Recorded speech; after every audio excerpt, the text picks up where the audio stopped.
We have some time for questions after that very, very inspiring address. And I would actually like to invite questions from the floor. Yes, please. I am D.D. Sharma.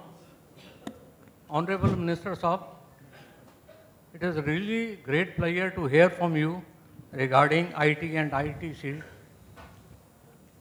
My only worry or question is there any roadmap for securing our data, for securing our networks, and securing our hardware and infrastructure?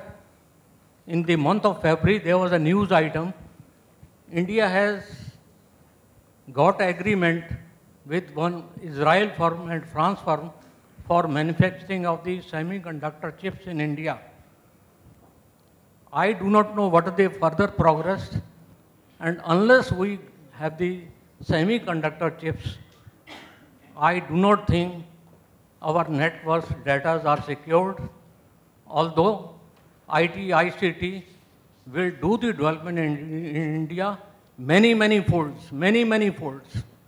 And secondly, when IT, ICT and its user are going so much ahead in numbers, there will be consequently energy requirement. I hope that is also being looked into, but my more concern is on the security of network and manufacturing of semiconductor chips. Thank you.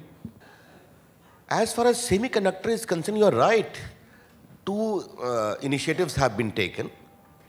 Work is in progress. Some of them are arranging finance. Others have gone into it. We have a lot of incentives available for them. Extraordinary incentives. We are persuading them. But chip design, chip manufacturing ought to be there. But it doesn't mean that other electronic manufacturing products must be installed. It has to go simultaneously. As far as the security of data is concerned, surely that is an area of concern. I have taken a presentations. In the cabinet note, we are going to come with a whole architecture of digital security in India. We are giving our great focus on that. Yes, please. Sir, are you planning to use ICT in the judicial system also? Because things are very, very slow. And another small question is that, if I have to owe somebody money, and I know if I go to court, I'm going to get some 6% interest. If there's a punitive interest, then I will not go to court. So I think courts also need to change their thinking, whether how to reduce, because they're being choked with so many things which are coming up. So it takes about 8 years, 10 years to get the money from anybody. So that's two questions. That's a very good question. I can tell you that 13,000 courts in India have been digitized. I was given a presentation on this, and our NIC have done a great job in that.